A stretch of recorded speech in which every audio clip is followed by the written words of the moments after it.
Well, we could do what we usually do on the Tired Pod and kind of speculate on it based on like a couple of things that we know. True. No, we can do that. We'll do that on. We gotta find like an actual like engineer, a structure man. to Put it on the list. Yeah, We gotta come in find a Hyundai guy to explain that noise the DCRs make. We gotta find a structural guy. I think very famously too, and Mike, you can back me up on this. I will.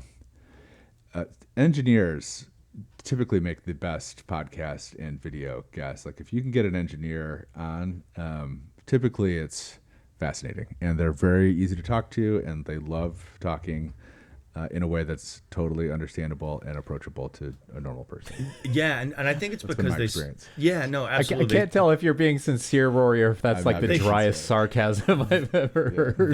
They spend a lot of time alone in the front of the train, so that's where I. Yeah.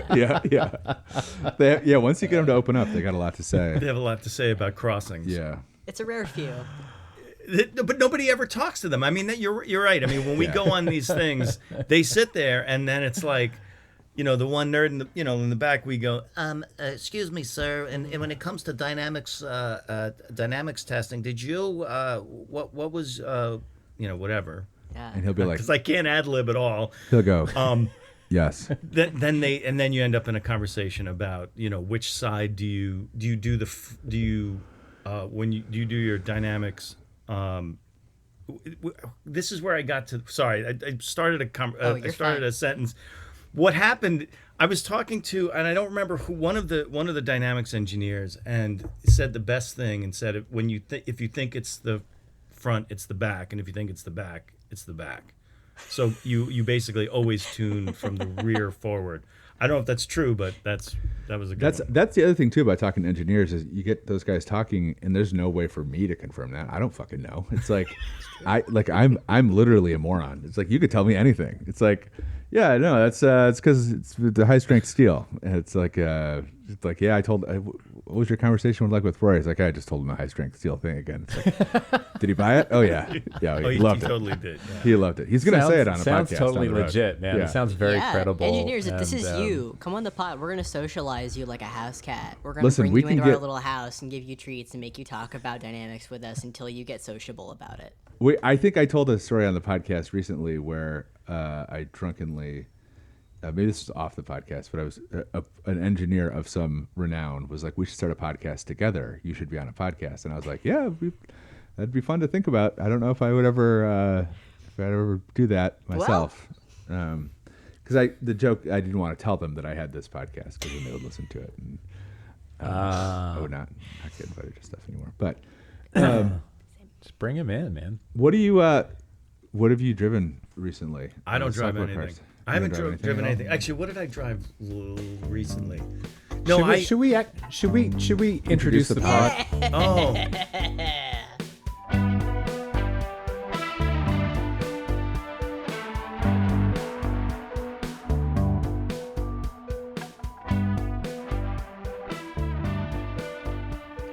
Peter, what's the Rory pod going? called? Rory's taking Rory's off his leaving. headphones for unknown reasons. Okay. Uh-oh. Peter, what's the podcast called while Rory steps away? Our podcast is called Tired. It's the car podcast for people who understand that cars are bad, with your friends Rory Carroll, Maddie Riley, me, Peter Hughes, and today we're joined by Mike Spinelli, who hold on. might be Sorry, the- let me the- try that again. All right. There we go. Where they can hear you. Yeah, exactly. Thank you. might be the last of the people who our old friend Davey used to talk about. Like I feel like I've met all of Davey's friends, and I feel like you might be the last. I'm the last. So it's nice to finally close that circle. I'm glad to do it. Good to I'm very meet you. glad to do it. Yeah, likewise, Peter. And it's funny because he introduced me to Fangio, which it's an album I still listen to. So Let's go. Awesome. there you go, Mutual Admiration Sweet. Society. I never got to meet Davey, so I always love to hear about Davey from people who knew Davey. I mean, Wait, it's who? funny. Oh, were you? How often do you guys talk about him? Is it often or is it? Yeah, pretty. I think I mean, fairly he- often. He's come He up. comes up every now and then. I mean, I feel like he's kind of the ghost that haunts, I mean, yeah. I mean, he's the reason that Rory and I even know each other to begin with. So Yeah, if he was around, it would probably be Davey on my mic. Well, no, he would, but he would. We'd have 4 definitely mics. Be, We'd have Davey. Yeah, exactly. Yeah. Well, because don't forget, Davey and I only interacted on Instant Messenger for the first, 3 to 5 months that we knew each other. Because it's hard to explain this because this is so prevalent now, but we never spoke. Barely. Like we would get on a phone and like, we'd be like awkwardly kind of getting through a conversation. Then we'd go on Instant Messenger, and it was like, that's how all of the first 2 years of Jalopnik became the thing that it was. And it was, a lot of it was just us riffing constantly. Yeah. And then nailing something at some point in that riffing that was like a seed of an idea, and it became like a meme, the Bruce, thing with the I don't know if that's particularly one of them, but like all of those weird Jalopnik memes came out of just me and him on Instant Messenger. And Instant Messenger is so far gone that it's hard to like attribute, a piece of technology that's so out of date to like the entire vibes around the original Jalopnik. Yeah, our telegrams were lit, and we would just post them in the newspaper. Yeah. Live journal posting. Yeah. I mean, basically, we met each other at the Detroit Auto Show in 2006. I think it was January 2006. And we walk in, he's in his orange Husker Du shirt, and I was in I actually tried to dress up a little bit, but me dressing up was like, tuxedo. Half of it, tuxedo shirt and corduroys or whatever I was wearing. Yeah. And we walk in, and we met some guy, and I still don't know who it was. And he said, "So who are you guys with?" And we said, "Jalopnik." He goes, "I love Jalopnik," and kind of walked away. And I was like, was he a Simpsons character? Like, what just happened? We've arrived. And that was that. And then everybody used to wear suits back then. So like we met everybody from Road and Track and Car and Driver, were like all the Hearst or Hachette, whoever owned it back then. They were wearing just like the worst kind suit. Of the worst suit you can imagine. and all just dark blue, a lot of dark blue suits. Just ill-fitting, bizarre, dark. Like, where did you find this suit? It's funny, nobody does that anymore. That was another Jalopnik innovation. Is now everybody is slobs. That's the Let's go. Oh yeah. Started the trend towards the slobby auto journalist. The John Fettermanization of. But I will say though, the world. I kind of agree, because like the suits that were, like I said, that were on those guys back in those days, you would just look better in a t-shirt. Like you'd be better off. You're not doing yourself a favor by wearing the world's worst. It was really just to interview the Men's Warehouse special clip-on tie. It was to interview the Germans, though, because it was like the Germans wouldn't look at you, which we found out later. Where the Germans wouldn't look at you unless you were wearing a suit. Yeah, and that was so. If you went into a round table with Dr. Zetcha back then or whatever, you just wouldn't be able to ask a question. I mean, this was the lore. I don't know whether, like, as soon as we sort of walked in and said, "Oh, excuse me, Dr. Z," it worked, and like but that was the thinking, that we work for a very serious media organization, and we ask serious questions of serious people who run serious organizations themselves. So, can I ask you something that I think about a lot? Yes. Not about Jalopnik, but just kind of about the business. Yeah. So you were not in journalism prior to Jalopnik, in automotive journalism, correct? No, never. Yeah. Never. Yeah. And actually, oddly enough, never in journalism other than journalism school and writing some stuff on the side when I was doing internet consulting. I was at an internet consulting firm, and I was an editor and mostly a technical and a business / business analysis editor, but I never was a practicing journalist until the Lasagna Farm, which is that's the blog that we did before. That's the one that Gawker picked up. So Lasagna Farm. Lasagna Farm. So me and Still up. It's huge. It's a big site. It's a big site. It's massive. Garfield's wet dream. I can't explain. This is a very hard thing to do. Is explain the early 2000s in media. Oh, I It's know. like really a very difficult thing to do. It was really like Lasagna Farm was a non sequitur that we came up with to represent whatever bullshit that we were thinking. And that came from, like, back in the day, there was Black Table, which was kind of a weird literary / social commentary kind of blog. Really great writers came out of there. And that was what we read, and that's what we wanted to do. And so we created Lasagna Farm as a kind of way to do weird parody about the weird scene that was the New York digital scene in the early 2000s and late 90s. So basically we did that, and the first thing that we got known for was a fake interview with somebody who left Friendster. Like, it was Oh my god. like, it was the, Wow. it was Proustian reverie it was coming just- to me thinking of Friendster. That's right. So we did a fake interview with somebody who had just left Friendster, and it was the Young Manhattanite series. And so it was this fake Young Manhattanite who would, like, spout off about leaving Friendster or moving to Brooklyn or whatever was happening at the time. And that one was one that Gawker picked up, and then they got to know us. And so And we want more of this. So when I found out that Gawker wanted to start a car site, and I got in touch with Nick Denton, who the founder of Gawker. He pretty much knew who. I mean, I hadn't met him before, but he had kind of known the Lasagna Farm, and He knew you by reputation. reputation. From the story about the person who bailed on Friendster. For younger listeners who have no idea what we're talking about, Friendster was a short-lived social media site. Maybe the first. I mean, it was pre-Facebook, pre-MySpace. It was Before my time.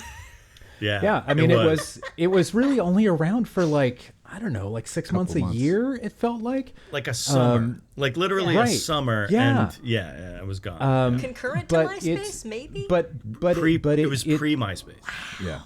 Yeah. And it worked. The functionality of it was it kind of invented It's Canadian. social media, right? Just in the way that it kind of evolved and that the model of, like, you set up a profile, you find some friends and you add them to your network, and then you can just kind of, like, look at their friends, and it's like, and you can message people or whatever, and it's just it's a social network. I mean, Facebook was pretty obviously modeled on Friendster. Do you remember? Well, Facebook was different. Facebook was initially a Hot or Not ripoff, but then A what? Hot or Not ripoff. You could judge, it was about judging people's looks. Oh, okay, yeah. It's like you could post your picture and people would say if you're hot or not. Oh, I didn't know okay. that. So Anyway, let's while we're doing this, why not? Do you guys remember 6degrees.com? That was another early social network. And then do you remember Makeout Club? I remember. No. I remember the Makeup Club. I don't remember what it was. I just remember That was a Makeup social Club. media, an early social media site. Yeah. But yeah, so Friendster was not a lot. It was around. It looks like technically it didn't shut down until 2015, but it did not exist after Facebook functionally. It's not functional. I mean, When it would have did it been start? Big like in that Asia. summer. It would have been like 2002. 2003 Yeah. it looks like, yeah. Does that 2003. sound Or right? 2002, you're right. Yeah. No, exactly 2002, 2002. 2003. Yeah. I would have made my first social media thing as a high school freshman in 2004, MySpace and LiveJournal. Oh, LiveJournal. Right. I remember Live that. So Journal. I would have been on social media for the first time in the same time, but I would have been a college freshman. But This is not the point. The question is, so like growing up, we've talked about this on the pod. Yeah. Growing up, I always thought that the guys who run the car industry were like a cut above, like smarter than me, smarter than anybody I knew, Ivy League educated, MBA, yada yada, and that when you would meet these people, they would wow you with their intelligence and know-how and personal charisma. And then when I became a journalist and was exposed to the auto industry, I had kind of a rude awakening in that respect. Right. What was your experience like with that? Wow. Without naming any names, obviously. No, it's so interesting because you're right. I was expecting something different. I mean, but I would sort of walk in the room and ask. Well, first of all, I didn't know what the hell I was doing, and so I would just come in and say whatever and ask whatever question that I thought would be interesting to the audience that we had, which was, and it's so funny because the context that I was bringing to them was what in the hell is this, right? Yeah. So they didn't know. Well, I don't remember exactly, but they would look at me like with that kind of quizzical, corporate, who is this guy? What are you really? Can someone come get this guy out of here? Right, exactly.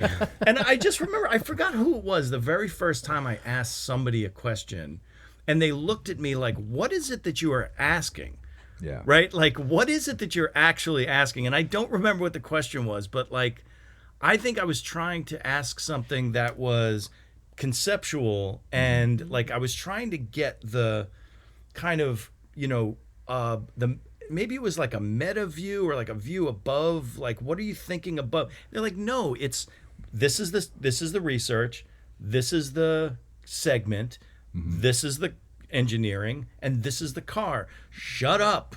Like what are you even asking about? Like what, like, and so, but that's what happens when you come from looking at cars as a thing that is as a fan or as like trying to find the hidden meaning in anything. Like, it's like I wasn't really young, but I had like, so I was sort of jaded on one side, but on the other side I was like this wide-eyed semi-kid, coming into the auto industry. Like, obviously everybody is a fan of this in the way that I am. It's like when you go to meet your favorite band, and then you ask them about how they write songs, and they're like, I don't know, I was in the shower and I heard a fucking sound in my head, and like whatever, and there, it was, Cat Scratch Fever came out, and it was like, okay, fine. I plead the fifth. Right.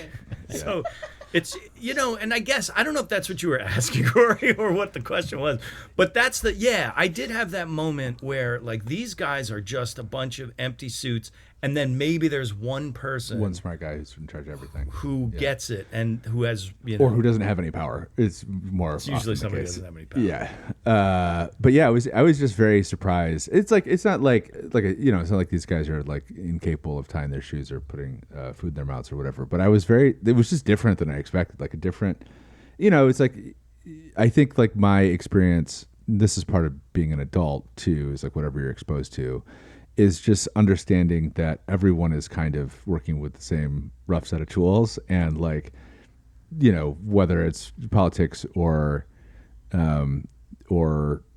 cars or whatever, it all kind of works in pretty much exactly the way that you assume it does. Like it's it's not, you know what I mean? Like there's not really like a mystery to it, or like a set of secrets that certain people only know about. It's kind of like, yep, no, it's pretty much exactly what you would have guessed. I think the weird thing with the way that I approached it, and the way I approached everything, was like I had to relearn. So when I was growing up, my dad was an artist. He worked in the Diamond District, but his real thing was like he was a painter, and he was amazing with a pencil. And he went to the Art Students League and drew and painted, and had his brain was in a different place than my other friends' dads were. I mean, he was a kid from the Bronx. Well, so he was a kid from the Bronx though, and he was into boxing, and so he had this sort of strange kind of combination of things. that didn't prepare me for going out into the world in a way that would have made me a good, solid automotive business journalist. You know what I'm saying? Like, I went to school for journalism. I kind of banged around the music scene and the art scene and the whatever it was, and then got out of school, and there was this internet thing happening, which was like I landed in a loft on Broadway doing like internet-y things, which were sort of connected to the real world and sort of not. So I didn't have any preparation. So even though I went to journalism school, it was all like basically feature stuff, and I barely ever did anything that was really super businessy, right? I mean, so I didn't know anything. So so all of that, and then I walk into this, a smokestack industry for the most part, right? We love the design stuff. We love the kind of aura, and as a fan, But you walk in there, and the seriousness with which that, these guys take what they're doing, right? Whereas this goofball rolls in and is trying to kind of I was trying to find my own way inside that world. And also, like, I would just meet goofballs like Rory or whoever, and we would just mess around, and then I wouldn't be completely unprepared when I went in to actually have a conversation. And then it was Jalopnik, so I wasn't even looking for the same angles that everybody else was. So I'm trying to find an off-kilter angle to a thing that's so mathematical and straightforward, and like the box is this big, and like, why isn't the box? No, because the box is this big. It's like. So anyway, I was absolutely I'm the wrong person to have been doing what I was doing, and I eventually found a way to make it work. But like, I shouldn't have ever been there. That's the thing. Like, Davey and I walked in like we should absolutely not have been there. I think that's so key to what made Jalopnik great, though. I mean, that's exactly why, because it had this approach that was just completely irreverent and didn't buy into the kind of self-seriousness.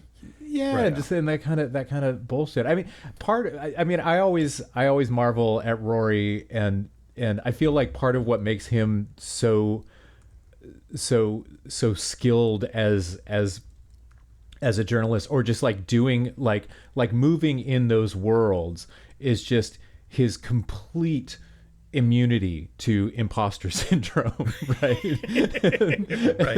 And I feel like you and Davey both had to have a bit of that as well, right? And like a lot of that honestly was like going to stuff with Davey when I started out at Auto Week. He was like the more senior guy, and was just like. Davey was out, and like I knew Davey personally, and like you go to a German press conference or like a round table, and it's like, well, if Davey's comfortable, like if Davey should be here, like I should be here too. Like it's like he feels fine, like he feels at ease. And that was sort of the thing, and that's what makes him sort of a literary character for me, is that like I was sort of like I'm trying to think of which book am I thinking of, right? He was the kind of guy who would say anything and do anything and was comfortable in every situation, and I was the sort of writer, the narrator of the thing, right? And I just sort of drafted off of that with him, and it was really interesting to do that for a while, and it gave me that. What you're saying, it gave me a little bit more confidence. Yeah, exactly. It's like, well, if he can be here, I could be here. Like, it's like exactly. It's like this is fine. There was that moment in the 2000s where design came kind of like they realized that there was no other differentiator, and all of the differentiators that had existed previously were being kind of demolished by like aerodynamics, targets, consumer taste probably a little bit as well. Or like focus group, I guess would be the way to put that. Focus group, but also, I mean, I blame the 2005 side impact regs and also and aerodynamics, because 2005, if you remember, is the reason why all the windows are here now. Yeah. And you can't, and like all of a sudden you try to hang your arm out the side of the car like we used to do in the old days, and you can't do it because your arm is up here because your shoulders are. Well, you could because you're. And is that specifically there was a new set of regs in 2005? 2005. When did I always attributed that just to like.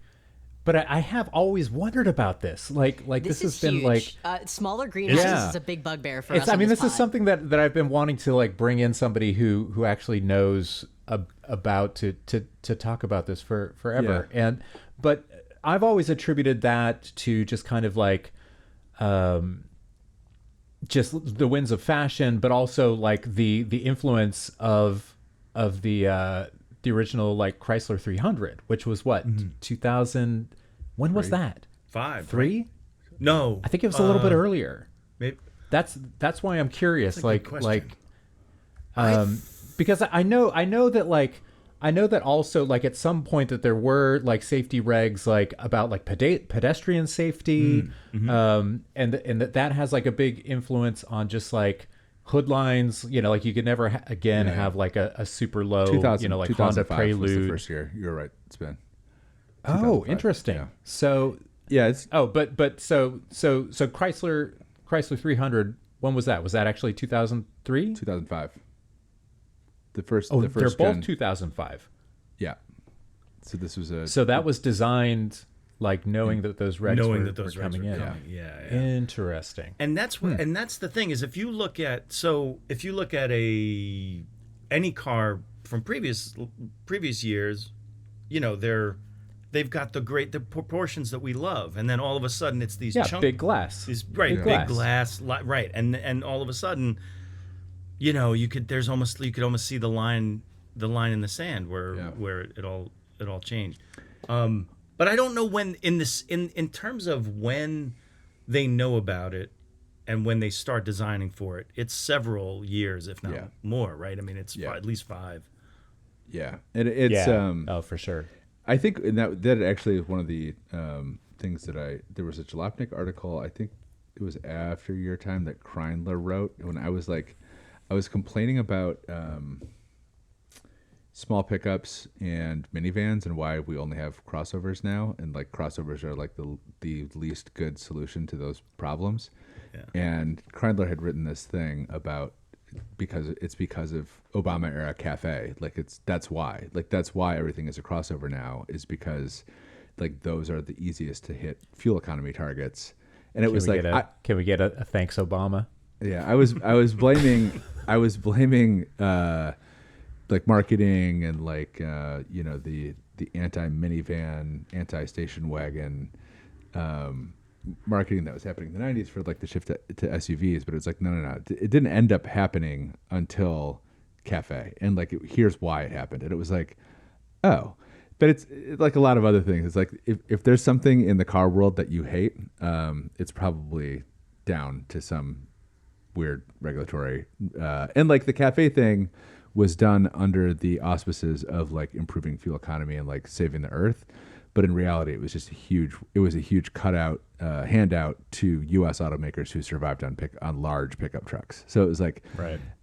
It's a way to design your fuel economy regulatory structure in a way that advantages the big three to make the largest, heaviest, least fuel efficient vehicles on the planet. Right.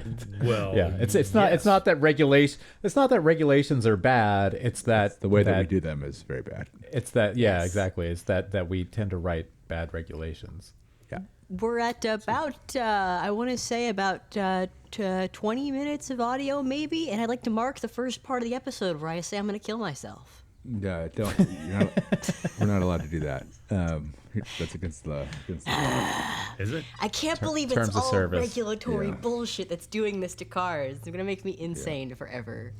It's going to make you a libertarian.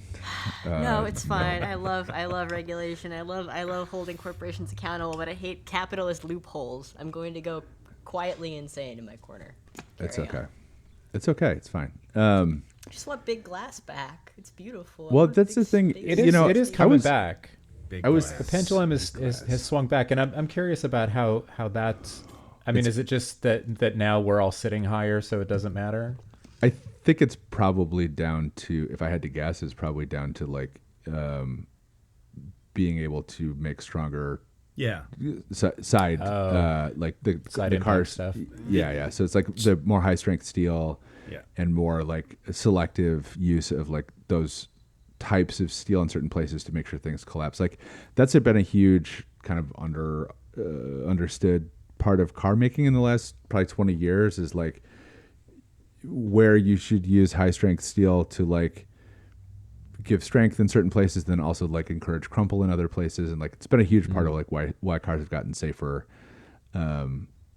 recently, but it's also like it allows for a little bit more design freedom, and like a little bit more flexibility as far as like what the side of a car or what any portion of a car looks like. The unsung heroes of structural design. I mean, really, like there should be a website about that. Yeah, that's structural design. At least some articles. At least a podcast episode. Let's. Yeah. Oh, let's. Yeah, and like now I think there is like, it's like the joke is like, I don't care about any aspect of my life. I don't care what happens to me, and it's like I don't care about being embarrassed. I don't care about being called out. Like it's just like fine. Yeah. Like, it's just we went to the Run the Jewels show the other night, and I was like had these guys with me. Garrett was another automotive guy. The guy we saw in Paris. Wait, were you talking about Garrett? Yeah. Garrett Reed? Yeah. So Oh shit! Yeah. Of yeah, course, he I was know with Garrett. me, and I was like, we can go in the service entrance, and it's faster to get down to like the backstage area. And we walked in, and I just walked through the metal detector and said what's up to the lady who was manning the metal detector, and just kept walking. And I got through the door, and I turned around, and Garrett had shown her his ticket, and I was like, well, you can't come in here with a ticket. Like you have to be working here. Right. And so I had to pull him aside, and I was like, hey, like, just for the rest of the time here, don't acknowledge anyone. Just say hello and keep walking. Like, and don't ever show anyone your ticket. And he was like, oh, okay. Yeah. But it was like, we did though. Like once after that, we walked from the front of the house, like the stadium, all the way to the backstage area where fucking Wu-Tang was, without showing any credentials whatsoever. Like I didn't, just like give people the nod and just like keep walking. Like no, and like we did not have credentials. The ultimate example of just act like you belong there. Just like, yeah. And it was like, and then we did, like, someone did grab me, and he was like, oh, he's like, oh, I'm sorry, you're already in here. And I was like, yeah, that's right. Like, he was like, oh, you're like, we had walked out and come back, and he like grabbed me, and he was like, oh, no, you're good. I already saw you back there. You're fine. It's like, yep. It's really I am funny. fine. You're the guy. Like it's funny because I had a really good friend like that too, and I was the other guy, but I learned a lot from having a friend like that. I mean, I remember we were in the city, and like we used to walk around with long coats full of beers in every pocket, basically, and the trench coat mafia. Of beers. Yeah. Yeah, and so and I remember once there was some sort of public, like they had moved this Broadway theater. They put it up on wheels and moved it to the corner, and they were going to build another theater next to it. So there was this ribbon cutting ceremony, and we just but he used to wear this NBC Sports hat, had nothing to do with NBC Sports ever, but we walked right in. Yeah. And like walked right into this thing, and so we walk in, and then the guy lets us in, and we look around, and he's like telling all these people, no, this is an official thing. We turn around, and Rudy Giuliani is next to me, right? and he's, and my friend is pointing up, and he's going, yeah, that's where that thing was. That's where the, and I'm like, oh my God, I have like 15 Coors Lights, like hidden in strategic places all around and like the mayor of New York It's like City. you're clanging as you're walking. Like, Rudy, can I get you a warm Coors Light, Mr. Mayor? Exactly. He would have probably, he looked like he needed one. But yeah, he does have a taste for the booze, I think. Yeah, he does enjoy a nice cocktail, but like he was standing right there, and I'm like, Yeah. and like, yeah, there was his security. You could have changed and the course of history right there, Could have changed by spraying him with a Coors Light or something. Yeah, anything. or something. Yeah. or anything. But I mean, it was nuts, and then we this stupid thing that cities municipal celebrations and shit do, but like, yeah, I mean, when you have a friend like that teaches you those things, like you need somebody, because if you don't have like an older brother, I mean, and not every older brother is going to be that kind of older brother anyway, but like having someone to give you the confidence to say no, Yeah. like, and like being the guy who doesn't give a shit is a really, that's an underrated skill. Yeah. That like you talk about like, oh, my grandfather taught me how to twist up a lure or whatever. Yeah. Like no, never. Like the real one is not just to not give a shit. Is being right? the real skill is Just to be complete fearlessness. Complete minor fearlessness, yeah. Disregard for authority. a minor. Rory has the complete opposite temperament of someone like me, who is sort of like broadly looking around for permission every day to be like, am I allowed to be like alive, like here on the planet, like on this planet? Is this cool? Sure? Is this cool what Am I'm I- doing Is with okay? the Is this air good? and the food that I'm Should eating? I Is just, this should I just, a lot of other people No. who want to eat? I'm sure I don't have to consume. am I I could in the just way taking up like a physical form at all? Just let me know. Yeah. It's fine. No worries if not. Yeah, and it's like there's the person that speaks up at the pizza place and says, "Well, I don't need a bag and a napkin." And Yeah. do you ever notice? So this is no, you got to take the bag and a napkin. No, I don't need it. It's like, hey, take the bag and a napkin. And you're like, why do I need a bag and a napkin? And then you realize later, oh, right, it's because you're laundering money in there. Yeah, it's yeah. and but there's the person who who sort of either teaches you that that's what's happening and you just take the when you have to take the bag and the napkin, or Yeah. to be the person that says, I ain't taking a bag and napkin. No, you guys don't. go You fuck got to enable someone else. Like part of the scam economy is understanding when someone else is doing a scam and helping them. right. Yeah, Exactly. like Yes, we're all and to the yeah, scam. we're all Yes, scamming. and, right. We're all scamming together. We understand the wink and the nod of the scam economy. But people don't remember. People don't remember the time when you fucking care. you went to get a slice and you gotta have a soda and a bag and a napkin with the soda. Yeah, it's true. It's like the slice doesn't have a bag and a napkin. Only the soda has a bag and a napkin. That was Why? this kid on our football team in high school. His dad owned a pizza place. Yeah. And he was like, he's like, gave me a pizza box, and he's like, just so you know, he's like, we take inventory just on the boxes. Nobody else knows anything else. And I was like, oh, I see. And then so like periodically, I would just walk into the store by myself while other people were working there who I did not know. Walk in the back with my pizza box and make a pizza on the pizza oven, this huge commercial pizza oven. Like roll out the dough, put the sauce on it, put the cheese on it, put my toppings on it, and then stand at the end of the line with my box and wait for it to come through the oven. It's a big conveyor belt. Slide it into my box and walk out without talking to anyone. And it was just like, that. I mean, that's what he was telling me to do, I think. And like that's how I would just go grab a pizza and make it myself. It was awesome. It was like. It was, and then another guy on the team started DIY copying pizza. me. Yeah, Dude, that's and then incredible. But his dad wasn't that a found out and he got in Seinfeld trouble. episode? Didn't know. Kramer Wanted to came do- up- yeah, he did. He wanted to do a DIY make your own pizza thing. Yeah, make your own pizza. yeah, it is better, I think, to have a professional make the pizzas. A lot of my pizzas look pretty fucked It's up. because it's in the aeration. You don't realize how Yeah, much yeah. how It's- much you it's think a- they're all just doing bullshit up there like this. It's not. If it wasn't for this, you wouldn't a skill. have. That's the skill. It's a skill. But, yeah. But it's funny. I mean, that sort of brings it up. Like there were things back then that were. I mean, now there are different kinds of things, right? But Yeah. like back then the mob ran all restaurant supplies. Yes. And Not it up may there, be I that, don't and it think. may have not up there, but like here, yeah, like that's why you get a napkin and a Yeah. bag, is because they had to buy the napkin and the bag. That's part of the scam, right? Is that the pizza places were forced to buy napkins and bags because, that was the thing.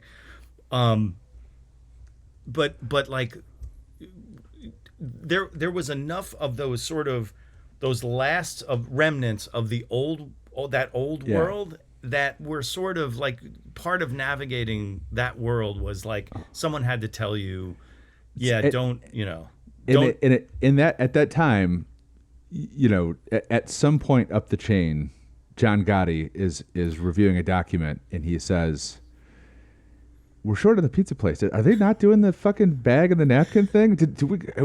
Is someone go down, talk to this guy and tell him they got to take the bag and the napkin? Gotta take the bag and a napkin." Yeah, Yeah. Eventually it is filtering its way all the way up to the highest levels of organized crime. Right. Because there were a but- lot of bags in every pizza. Think of every pizza place in New York City, right? Yes. And all of those supplies were all part of a syndicate, and the bags and napkins are just a simple. But think of how brilliant that is, right? Think of how brilliant whichever like financial mind inside the whichever crime family it was went, "Hey, I got an idea. You know what we do? We just make them give out a bag and a napkin, and we make them buy the bags and napkins. And there's there's millions. Think of how many bags and napkins. Every soda has to have a bag and a napkin. It's like, oh my God, you're a genius." Yeah. But that's right. that person was as much of a genius as, I don't know, Elon Musk. In I some, think probably more than Yeah. certainly did more with less. And Their shit worked. yeah, that's right. They they need a bag and napkin guy at like Nissan right now. Bag It's and like napkin someone to unravel that. yeah. But, Yeah. just the bag. I feel like today's version of the bag and napkin would just be like you have to take some crypto or something. Or like Right. we installed this thing on your phone and it just takes. Yeah, money out no, of your exactly. bank account. It's like a new AI helper on. There's your, no magic. There's no inventiveness to it. It's just like, we're just stealing your money now. You don't even get a soda. We're just making your life You don't even get a fucking shittier. soda. You just take the napkin. There's no They're slice just of pizza. forcing There's no napkins down your soda. throat. Yeah. I mean, it's a way, but it's a way to extort money without actually extorting it, and that's the genius of it. It's like they found a thing that's the same as, it's a metaphor for the thing, but it's not the actual thing, and that's the genius part, is the metaphor, is like switching modes like that and just saying like, oh yeah, we're still stealing, but the metaphor is legal. And we're doing it in a fun way. Crucially. Yeah. Exactly. Crucially, we're Well, in committing a way that crime. really doesn't hurt anybody, Yeah. know. It's, there's some whimsy. Who and some can't use inventiveness. an extra napkin? You might need a napkin. You blow your nose later. Whatever you're gonna do. You Yeah. walk You know, around. when you've got small children, I was you gonna say. fucking grab. I mean, to this day. I mean, my kid's fucking 13, and I'm still like, every time I go to grab napkins, I'm grabbing like True. A couple extra. fistfuls of them. You Yeah. know? My Like, glove I don't- I'm box not- is I just don't- full. Yeah. Yeah. I don't need this many napkins, man. But it's just You need 'em. might. became a thing. You You might. might. You might. Exactly. The 6-year-old might spill an entire beer on the back seat of the car. Or whatever she's up to back there. You never know.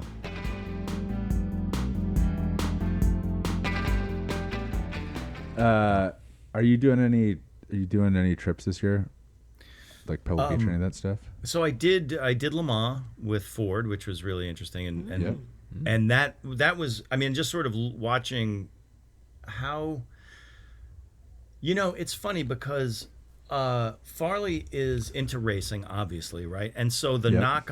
knock on Ford's interest in being a racing organization is that he likes to race. He wants trying to figure out ways that he can race and write it off, basically, or just put it into the P&L in some creative way.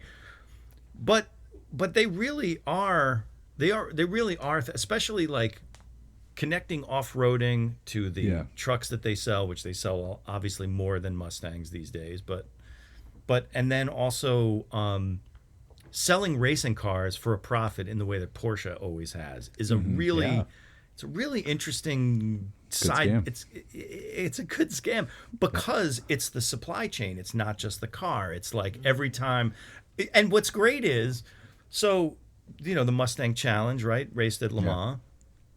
All of it, like it was some hard racing. There were a lot of broken things. And you get back and you go, wow, that was great racing. And then you're like, oh, wait a minute. You start doing the math on all of the different parts and things that are in that supply chain. And you're like, holy crap, Ford. You just figured out what Porsche has known for a million years is that like you sell a $350,000 racing car.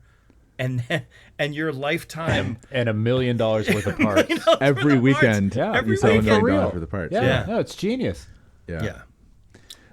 Maddie, when you edit that, can you put make it sound like Mike was replying to my thing about car makers being dumb with Jim Farley? So like cut it so it goes directly from. I'll put it on my little note board here. Okay, thank you. Just a little production note, quick. Production note. So Le Mans, and then are you doing Pebble Beach? I don't have any invites or anything. So I'm the thing is like I'm on the executive team. Yes. And so what is your title now? Head of content. Head of content. I thought head of audience. Cool. That's fine. What is it? It's Motorsports. It's Motorsport Network, and that is on the racing side. It's motorsport.com and the global, all of the different motorsport.com sites around the world. But the global site is motorsport.com. The Green Book. Is that? No, that's different. So I don't have a copy of that. That is Motorsport, which is obviously different. So our magazine is Autosport. So it's the old Autosport magazine that's as old as Formula One itself. It's its 75th year this year. And motorsport.com, which is the digital racing journal, basically around the world. Right. And then on the automotive side, it's Motor One and Inside EVs. Right. Nice. Yeah. So it's interesting. I didn't expect to go back to media. Rory, I don't know. You keep getting dragged back into the same thing. Like it's sort of. I was working for a creative agency. Our friends at Tangent Vector, who I've been working with on and off for 18, 17 years at this point, and doing everything from like full length documentaries for like Cadillac, the thing we did for Cadillac or for ourselves or for Porsche, a lot of work for Porsche and Mercedes and that kind of stuff. And I was enjoying that stuff. I was, sort of doing a lot of writing for that, and we're doing a lot of video production. I did a series with Rob Dahm for BBC Studios for Top Gear, and like that was really fun. And then these guys kind of came in and they had bought.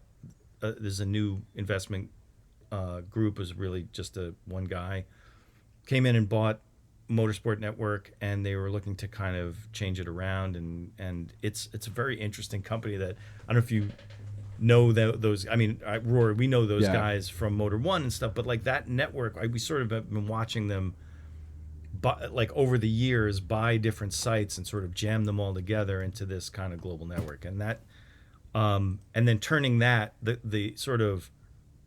I mean, the difficulty and the necessity of turning that into a modern media concern in the way that, like the conditions of media right now are right. I mean, like everything is up in the air, and it's like, well, how do you get people to engage with a brand, right? Because everything is brand has entered the chat, right? It's like brands are bad. Brands are out of touch. Brands are whatever. So how do you take this sort of collection of brands and give them like a voice and a face and a personality and try to and it's not easy, and every demographic group is watching and listening and interacting with media on a different platform, which is makes it even difficult. And we own none of the platforms, so it's a challenge. But yeah, I mean it's an interesting challenge to take on right now. I don't know. No Pebble Beach is the answer. Sorry, the answer was no. Well, so anyway, yeah. So all of those things add up to me not going to Pebble Beach. Basically, that's the thing. Understandable. Yeah. I have an invite that at this point sounds like I might be sleeping on someone's floor, Nice. a different company, which I will say that same company years ago had a big house at Pebble Beach, and I found myself there very early in the morning with I think some tequila and another couple friends of mine, and that person got in big trouble for letting me into the house at Pebble Beach at that hour. Apparently, I was noticed. They could tell that I was in there. They could tell. Who's that very large man sitting in that small chair? I know that voice. But anyway, they got in a ton of trouble. They have cameras set up or something? No, it was I was being loud. You know, this is yapping. Anyway, but I have now apparently being invited back. So Nice. We will see how that goes. I mean, I honestly do, and this is the knock on automotive journalism anyway, where you're just sort of dragged around to these incredible places, and but I mean, I am just hang out with your friends smoking cigarettes the entire time, or cigars or whatever you end up smoking. I mean, it's really like I do miss rolling up. I mean, I'm not gonna lie, like I'm not gonna miss rolling up to Spanish Bay and having them like take your bags. And you go to the big room, and you look out over the freaking Pacific, and you're like, "Yeah, I'm a real, so and so, whatever. I deserve this, right? I belong here. I belong here, right? Exactly." And you're like, "This exists for people like me." Yeah, it's $10,000 a night. I could obviously afford this. $10,000 a night is no problem for a guy like me. Yeah, a man of my stature. Yeah, and then you walk downstairs, and you had done a show about, which 5 McLarens would you buy or whatever, and somebody saw it, and the guy who has the McLaren comes up and goes, "Oh man, I saw your show, aren't you great? It was really cool, it was great." And you start to think that you're something, right? Yeah. And then you're not, but like all of a sudden, like you don't go anymore, and then you go, "Oh, I'm just some dude with." That was fun. Yeah, these guys are fun. That was fun for a while. These guys are not my friends who invited me out to a party to have fun. They were doing their job of being in public relations, inviting me. I was part of a media plan in which there was an output. And, there was all kinds of metrics attached to it. Yeah. And the decision of which McLaren to is the coolest or to buy is one that I will never have to make for myself. Right, exactly right.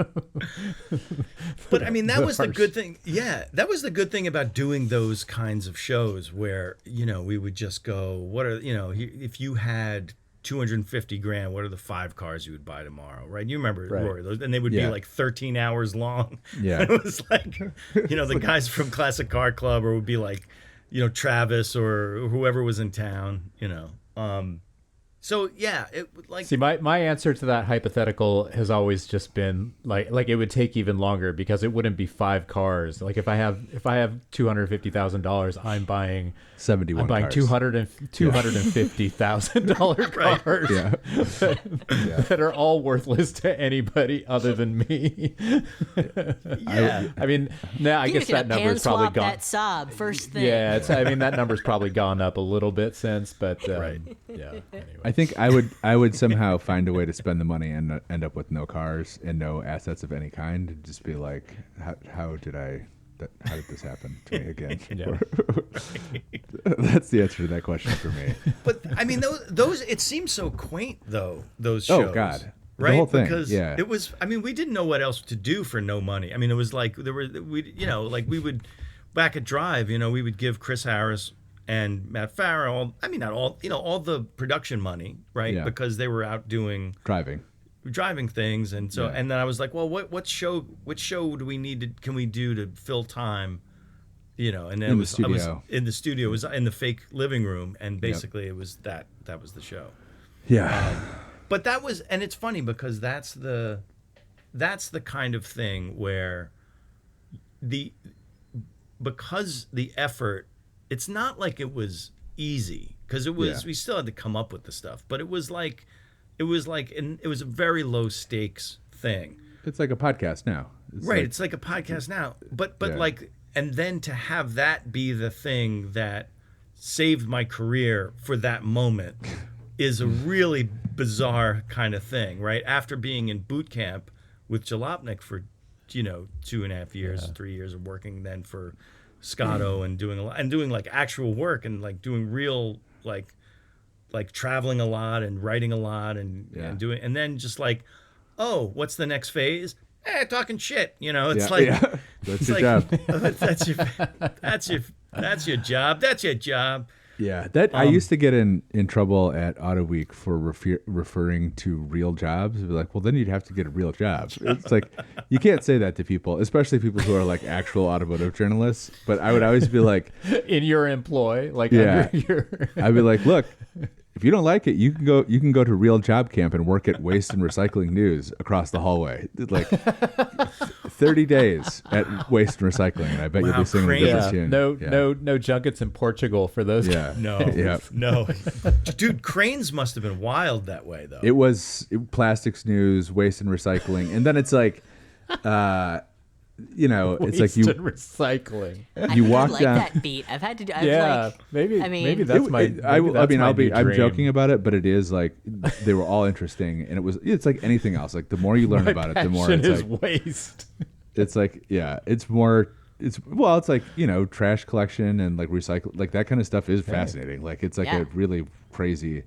Shout outs to the striking sanitation workers in Philly right now. What's up? What's good? Keep it up. But the walking down with your colleague from Waste and Recycling into the McLaren that someone has left for you, fully gassed up, that you don't have to pay for, is kind of like Well, what do you do this weekend? Working.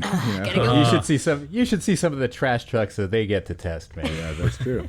Can you imagine? Wait a minute, didn't we do, wasn't this a bit we did on a bus once? Is like other junkets from other bit, like oh my God. The coffee maker one was, I think that was the best bit that we did was like the bun coffee maker trip to the south factory of France. in West Germany. The thing is, I actually have a friend who has covered coffee, like the coffee beat, for years. Yeah. And that actually can be a cool thing to cover, because you're going to all of these like barista competitions, like international barista competitions that are, like you're going all over the world, and they're pretty, they're big spends, for the people putting these things on. I don't mean this was as of like 10 years ago. I haven't talked to her recently about it, but I know for a while that was a pretty I think beat. Gawker post you, there was a thing where Hamilton Nolan, I think, got sent to Kohler, Wisconsin to like test out a new bathtub. Does that sound right to you? Yeah, that does sound right. Because then BMW, we went to Road America, and I stayed at the Kohler, that hotel next to the Kohler museum, Kohler bit, and my God, that was the most fun that I had. And then and the BMW guys are like, tomorrow we're gonna drive cars, on the track. I'm in the tub, man. Dude, this tub I got 4 different types of showers to take tomorrow. Exactly. But that's the kind of thing, is like being a link in the messaging chain for something is such a strange, because I mean, obviously, like, liquor or coffee, I mean, there's the travel to the destination where the terroir is the thing, like you can kind of, there are stories to tell in there, but like, I mean, finding out that existed, I think, because I didn't know that existed before I mean, I think the first trip I ever went on was with Audi. It was the S6 and A6 of 2005, A6 and S6, right? Because Audi was an advertiser for Jalopnik. The sole advertiser, right? Like the initial. I don't know if they still. Yeah, they were the. Yeah. They were the initial. What do you call it? The launch advertiser for it. Yeah. But I went to that. Oh God, this is the craziest thing. I went to that trip. Went to San Francisco. We drove up to where was the Birds filmed? Bodega Bay. So we drove up to Bodega Bay. We drove up around. It was incredible, and I was like paired up with some dude because I guess we were on the what would be the lifestyle wave, right? Because they didn't know where to put us. And it was me and some guy from PC Mag, and Alan something. That's what I remember. And he got so freaked out by driving over the speed limit that like I had to like. I was like, well, we got to kind of test. He was like, no, you can't go over the speed limit. And so I ended up getting into these arguments where I was like, dude, you just got to kind of look. Yeah.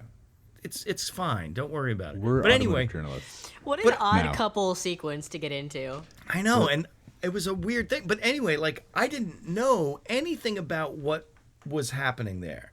Like it was my first introduction to like. We stayed at the Fairmont. Like, it was really like, I was like, Jesus, what the hell is this? Did you not know what to expect? I didn't know that. Any of it. Wow. This happened to me too. The same. I went on my first one. See, I knew exactly. I mean, I've been reading car magazines since I was like 12 years old. I knew exacally what to expect. We were not steeped in the lore. I went to Pebble Beach, and I was just like, oh hell yeah! Peter, the car and driver scholar, lifelong, ready to go. And I will say, like, it used to be way worse. I think, like, prior to our generation of guy, like the graft closet at Auto Week was like all the stuff that was like too good for the journalist to keep was like, here's a tag watch, here's like here's $10,000 worth of luggage, like all kinds of crazy shit used to happen. But it's somewhat toned down probably now. But the first trip that I went on was BMW to Pebble Beach. And for several trips that I went on, I did not understand that there was like an expectation that I would write something when I came back. So I drove the M6 at Laguna Seca, and I got into an argument with the PR guy, drunk the first night that we were there. I was like, yeah, if you wanted to buy an engaging, fun BMW, just buy an old one. And like everybody on the bus was like, that's right.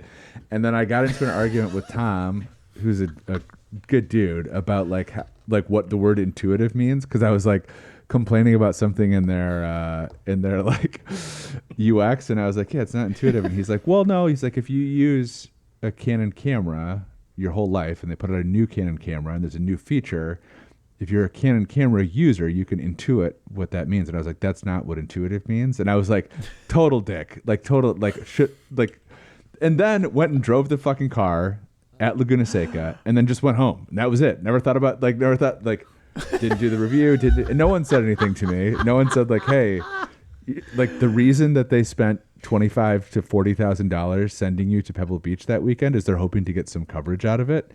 And it was like, and then I did that a bunch of times. Like I did it a bunch of other stuff, and like never put it together. It's like. It was like, well, it's like, well, it wasn't that interesting, like it's like it was. I could write it. Yeah, it wasn't that good. It wasn't that good. It was on background. It was on background. Yeah, and it was nice of them. It was nice of them. And then I was like, invite me along for. It didn't go on that long, but it went on too long, and I was like, all right, that's we're gonna need to rectify that and start churning out some stories here. Yeah, did somebody kind of nudge you? Or I just kind of figured it out on your own. Yeah. It's like maybe I owe these guys. Yeah, maybe this is an exchange here that I'm not. Oh, that's very funny. Think about a job I had in the spring where I was banding pallets of cardboard as my job, and my boss came over because I was leaning against a railing at a slightly too much of an incline, and he leaned into me and goes, "We don't sit here. We don't sit here. Yeah. So that's sort of my experience with Well, with. but with what we're how telling you- rules You're in and the wrong jobs business, work, and Maddie. I'm What we're telling you, Maddie, fascinated. is you too could just become an automotive journalist. This is all like All it unimaginable takes- to me. All it takes is just to say, I'm an automotive journalist now. I have a YouTube and an Instagram account. I'm an automotive journalist. And that's, you can do it yourself. I love Repeat I after love, me. I love Yeah. the stories about Rory's job experience because it's sort of like a beautiful vision of a world I could have, maybe of like, well, Yeah. Listen, if I can do it, you can do it. It is. Yeah. It's very. It's funny to me sometimes to think of the ways that I am a bozo moron and like just things just keep happening to me without any active like effort whatsoever. It's like obviously like since like I've done stuff that is hard and that requires a lot of work too, but most of the time it is just things that happen to me and that I react to or don't react to and just kind of go along with. That's what I would recommend. That's my advice. It is, and to be, I mean, listen, I'm with you absolutely on that because I sometimes go, what the hell happened? Yeah. Like I look at the last 20 years and I go, what, did I actually do anything? Like, did all of this stuff have, I mean, because like the joke is, yeah, of course I've been dining out on Jalopnik for 20 years, but like, yeah, I've done other things, but like, Sure. It always feels like, I'm like, I've gotten like the phone rings and I pick it up sometimes and it's like, do I deserve this stuff? And it's like, I don't care. As long as the phone keeps ringing, it doesn't. Yeah, doesn't matter. I mean, Someone thinks because I do. Whether I think I do or not is immaterial. It's like, But at some level, we must have Sure. paid our dues at some level, right? Or whatever Yeah. dues mean. Like, what do dues actually mean anymore? I think anyway, I think the way that I was explaining this actually to the Gabe, who's the DJ for Run the Jewels, I was trying to explain my job to him, and he was trying to explain his job to me, and he was like, I think the thing of it is just like, if you're cool, people will give you opportunities, and then you try not to disappoint them. And I was like, that is Yeah. pretty much exactly the thing.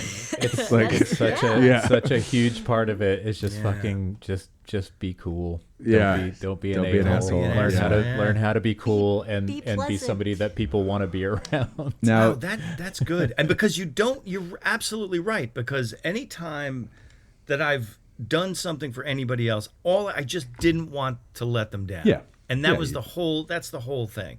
Yep. Exactly. That's very, very astute of the DJ from Gabe, Run the yeah, Jewels. he's a really smart Gabe's guy. got it. He's got Yeah, it nailed he's- down. That's exactly right. Absolutely. Yeah. Yeah. But it's like, show up on time, do your shit, do the best work that you can do, and like, Learn just fast. learn Learn quickly. Learn to don't do embarrass something even yourself. if you've never done it. Just Yeah, get in don't get in a big argument about what intuitive means with the guy who invited you there. Don't forget to file a story at the end. Right. there. Learn what compression is. Teach yourself. You're gonna relearn HTML for a minute about this. Exactly. Practice your episode descriptions.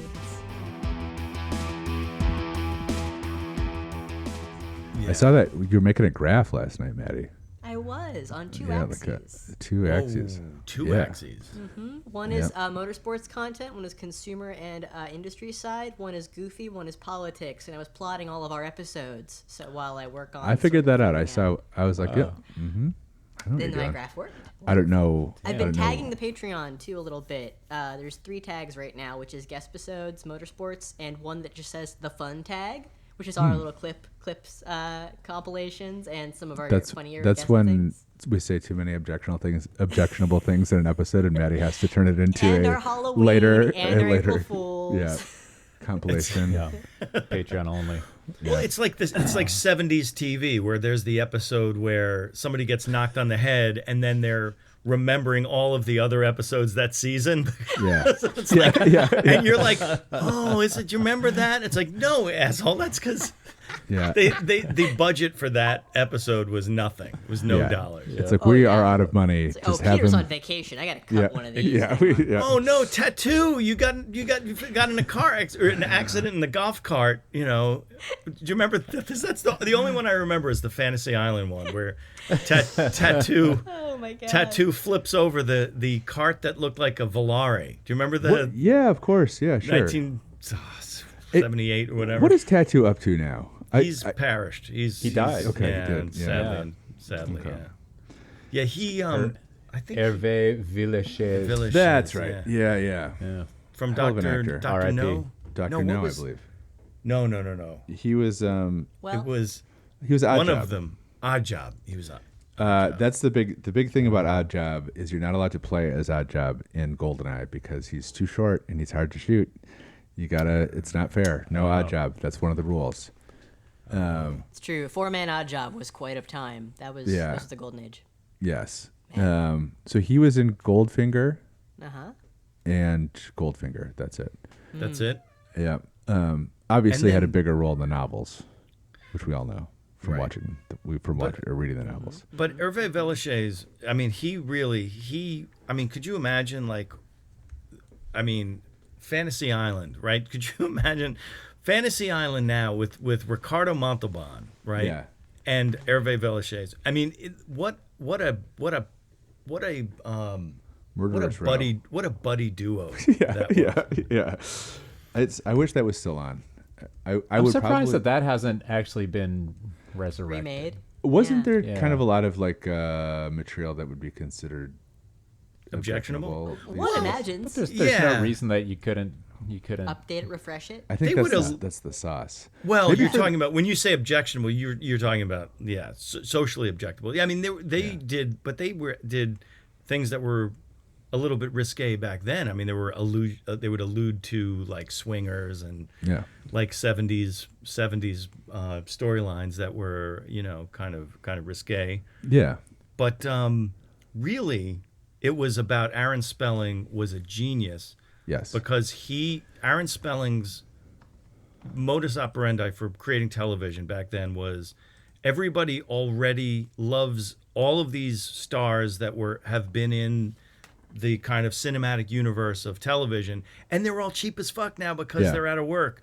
So Yeah. in order for them to keep their SAG, their health Card. insurance Yeah. current, they had to do a certain amount of time. So he would like drag them all back and get them really cheap because all they needed was screen time for their health insurance. So you get Yep. like, Bob It was Hope it was a and jobs program for B-listers. yes, a jobs program for B-listers, and he knew that like people love these people, but they were, and Not it was, enough and, to put him on a show full time, but no, certainly of course. yeah. But just to have him on once in a while, like that's Yeah. what the Love Boat was, and that's what Fantasy Island was, and all those game shows. I mean, shows. kind of like Match Game and Hollywood Squares and all like there was a lot of that kind of Now, stuff. yeah. I think now it was they good. they do like just public Hollywood humiliation for Squares. those people. They just Yeah. do like you got to be on Big Brother, or we got to see how much you actually suck in real life by putting a camera on you You have to full do a time. TikTok dance. Yeah. But now you just have to be a shameless fuck, right? Like you back then, you were There was some magic. there was some there was some magic. Well, now it's like you have there another. was a system that kind of looked out for people, and now it's totally atomized, where everybody's kind of like has to be their own fucking Instagram hustler. Yeah. It's depressing. Yeah, no one escapes. We're all It's in funny. it. Funny how the episodes always kind of end up here with like this bleak.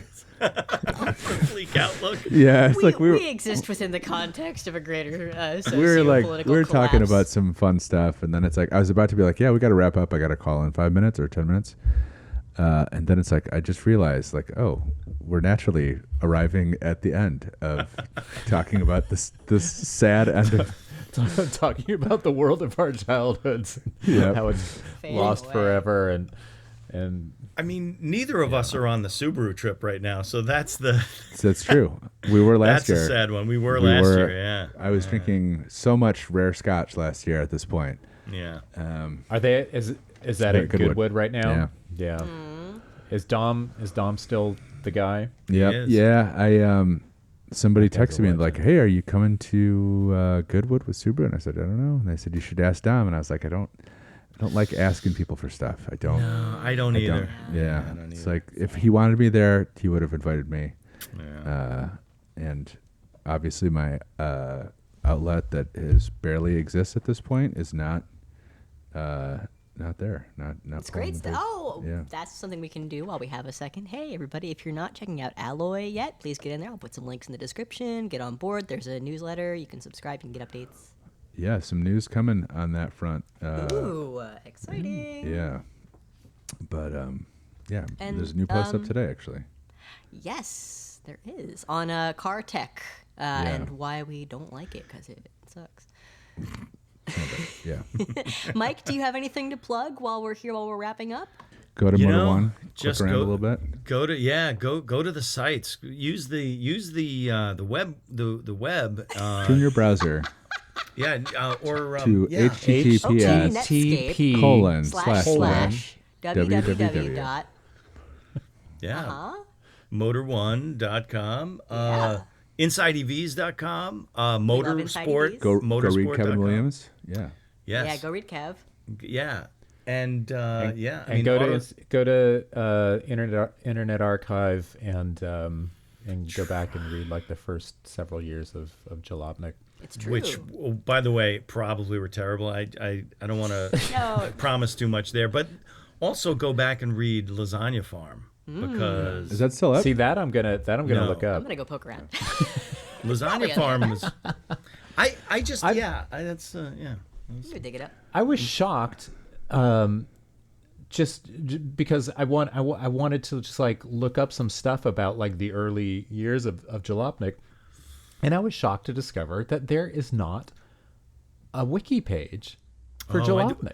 They hated There's us. one for every other like Gawker Yeah. property. So every time somebody would try to, I think what happened was a couple of people went on there to try to Do some funny create the stuff. pages. Not notable. And then things started, things were a little weird. And then they were like, nope, no more. And we were not know. notable. Yeah, we got a not notable. And so we've never been That's on ridiculous. I mean, the thing Yeah. is, it's this website. I mean, it's still around now, and you know that's got to be weird. I mean, like The only actually, only two former Gawker properties that do not have an active Wikipedia are Jalopnik and the Takeout. Earther, Ouch. Jezebel, The Root, Damn. Splinter, they all have one. That It is hurts. weird. Yeah. Yeah. No, Wikipedia is kind of secretly like an arcane society of freaks who rule with iron fists over their little domains. And if But you there's step so foot out of many. line, There you're are crazy. so many just I know. fucking vanity I know. wiki pages that are just so obviously authored by their Themselves. subjects. You know. Well, you got Anyway, Well, the high priests have spoken.